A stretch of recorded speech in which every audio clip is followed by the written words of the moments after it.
Welcome back, guys. Today's video is going to be a serious one. Unlike most of the ones I put out, today's topic is very serious to me. Today's topic, what drove me to the Philippines?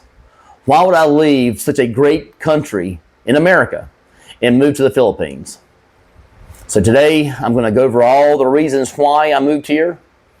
But I'm going to start out with a big thumbs up to my champions.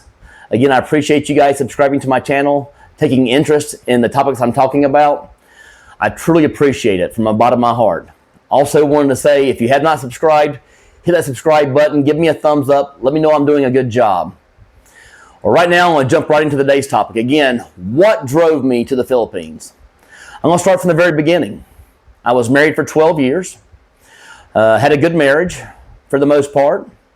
I divorced 8 years ago. After divorcing, I found myself into the single life.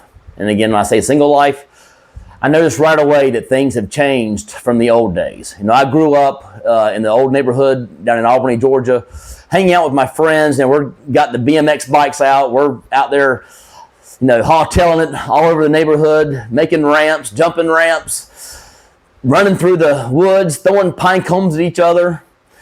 You know, we had BB gun wars, things like that. I find myself now in a single life with no friends. And it was very tough on me. Again, I had moved from North Carolina to New York, met my wife in New York, got married 12 years, moved from New York back down to the South where you could actually afford things.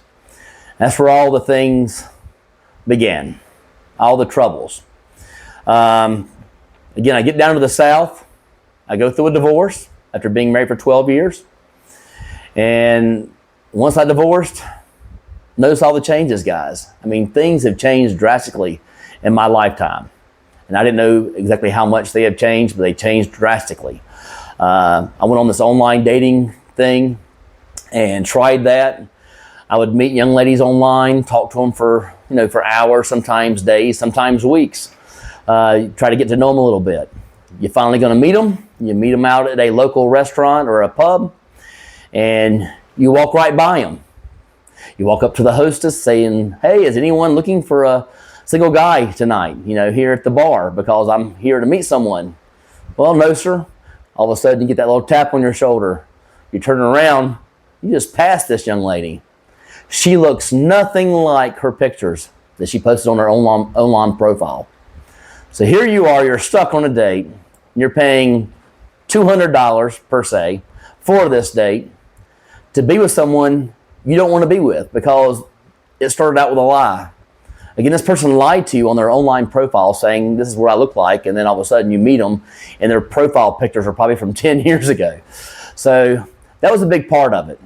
Another part of the reason I moved is actually I was living in North Carolina at the time. I was an inside sales rep for a company. And my best friend at the time actually said, "Hey, guy, I got this great job for you down here in Alabama. You're perfect for the job. And I guarantee you'll make between 2 and 3, if not 4 times the money you're making here in North Carolina." So again, me, I'd be an idiot not to take that job. I moved down to Alabama. I've got one friend. Start living life. I find myself living life like a rat race. I'm working 12 to 15 hours a day. Again, when I start a new project or a new job, I take it very serious. I try to be the very, very best I can at everything that I actually can do. And again, I try to do the same thing here with YouTube. And then get back to the topic here. So I find myself down there. I got one friend. I'm working 12 to 15 hours per day. Nothing but work. I'm buying things. I'm buying trinkets. I'm buying objects. Bought a new home, things like that. But again, I don't have those friendships like I had when I was younger. I don't have those BMX friends that I had where I drove around the neighborhood and threw rocks at and shot BB guns at them. I don't have those friends anymore. I'm stuck down here in a strange state, not knowing anyone. And I find myself as very lonely. Again, I'm a very outgoing person, but I find myself being very lonely, especially at night. I'm working during the day, but at night I'm very lonely. Online dating's not working out. So then, again, I'm sitting there thinking to myself, wow, there's got to be more to life than this. Now, earlier on in my life, I did join a vacation club. It's called UVC, where you pay a certain amount up front, a large sum of money, and you become a member of a club. You get 25% off every time you visit one of these resorts. And again, I'm talking about Dominican Republic, talking about Mexico, talking about Jamaica, which is one of my favorite. Again, I visit these places 3 to 4 times a year. And I find myself every time I'm going to these places that I'm loving them. I'm like sitting there thinking to myself, how much does a place here cost? So to get back to my topic, here I'm in this UVC club, and I am a member of, and I'm finding that every time I travel, I'm having a great time, and I'm loving it, and I'm always looking at places to live. But here I'm in this new place in the state of Alabama, and I'm not finding that happiness. So all these things are going through my mind at the time, thinking about UVC, thinking about my traveling, thinking about my happy times, my sad times. And then some tragic things happened in my life. I lost my grandparents. Now again, these were my role models growing up in life. They were married for 73 years. They were 93-year-old adults. Both passed away within 4 days of each other. And again, it's all because of love. So again, growing up, they were big into church, big into family. And again, they were my role models. They showed me how to live.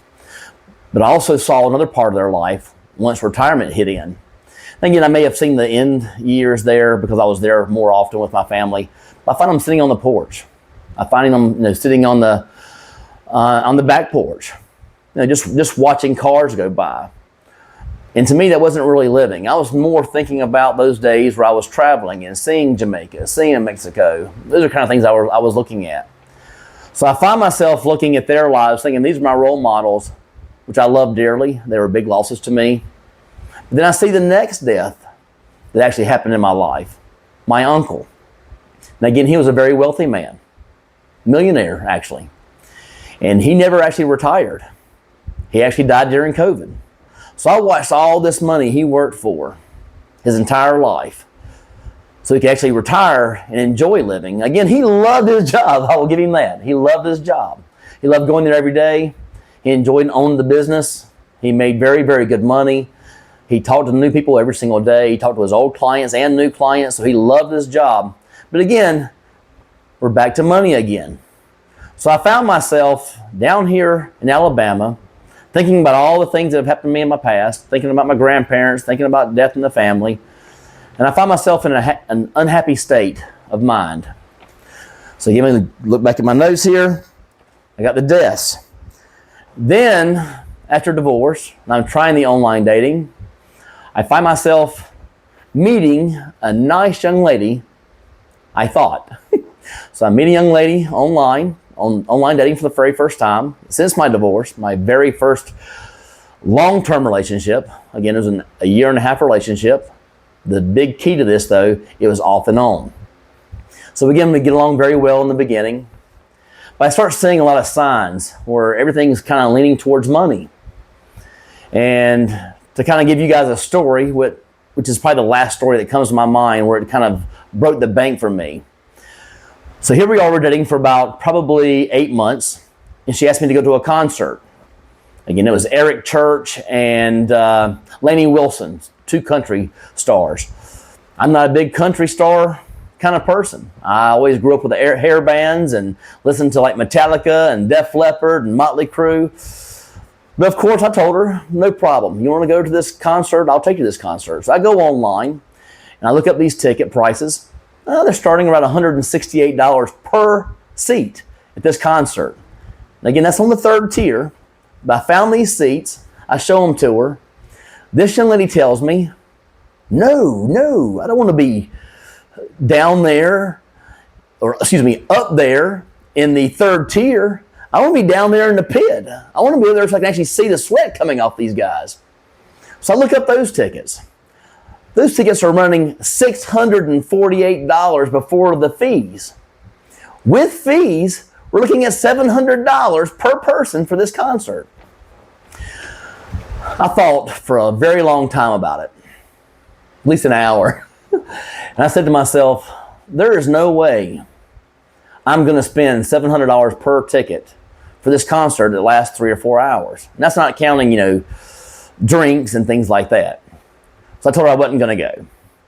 She tells me, why not? I said, well, I wouldn't mind going to the tickets that are for $168. We're not going to pay $700 for tickets to go to a concert. She says, well, why not? You can afford it.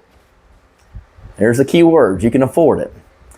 So I began to tell her, hey, I can go on a cruise for an entire week on my favorite cruise line, which is Royal Caribbean. I can go on Royal Caribbean for an entire week down to Mexico, do about 6 or 7 stops during a week tour for $700 per person. That's all I can eat, all I can drink. There's no way I'm going to pay $700 per ticket for a concert. We had a very big blow-up argument over this. Again, it was all about I could afford it. This is where I began thinking about ways I could better myself, things I could do, ways to make me happy. Again, I'm unhappy. I'm looking at ways to make me happy. So I started going online. I started looking at everything you could possibly think of. I mean, I started doing pickleball classes. I started doing pickleball, the pickleball movement in Florida and in Alabama. I started traveling a little bit just to play pickleball. That was one way. I met a lot of couples. I didn't really meet people who are single like myself or my age. Then I started going out to the bars. The worst mistake you can possibly make. Again, I'm out here spending my hard-earned money on drinks, meeting young ladies that are doing the same thing I'm doing. They're just trying to fly by night, meet the person of the night. Didn't really work for me. So I'm like, well, what can I do? So I started looking at other options. I even did church for a while, trying to meet young ladies in church. Did not work. Then I began to look online for places I could actually move. I was doing quite well in life. I was like, wow, I got a certain amount of funds that are available to do this. What if I sold everything that I had and I made a move? I always enjoyed going down to Dominican Republic and Jamaica and Mexico, Puerto Vallarta, all those places.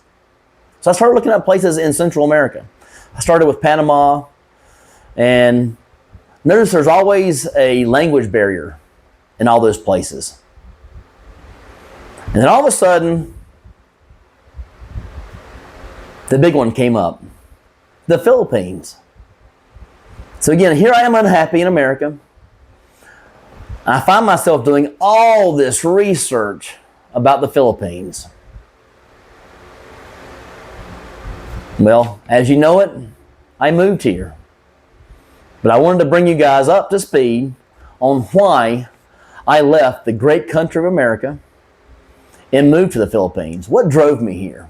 And again, as I said earlier, it was such things as unhappiness, divorce, bad relationships, the rat race of being in America, trying to work for the big dollars, which I did, made good money, but again, didn't make me happy.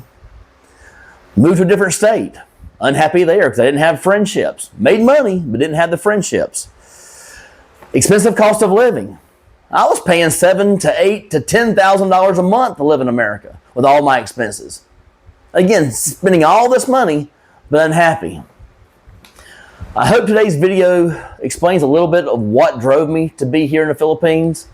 I certainly appreciate the time you took to watch the video. And again, thank you to my champions, my subscribers. It's always a pleasure to deal with you guys. And the people who have not subscribed, please hit that subscribe button. Let me know I'm doing a good job. But again, thank you so much. It was a pleasure. You guys have a good day. Hope you enjoyed it.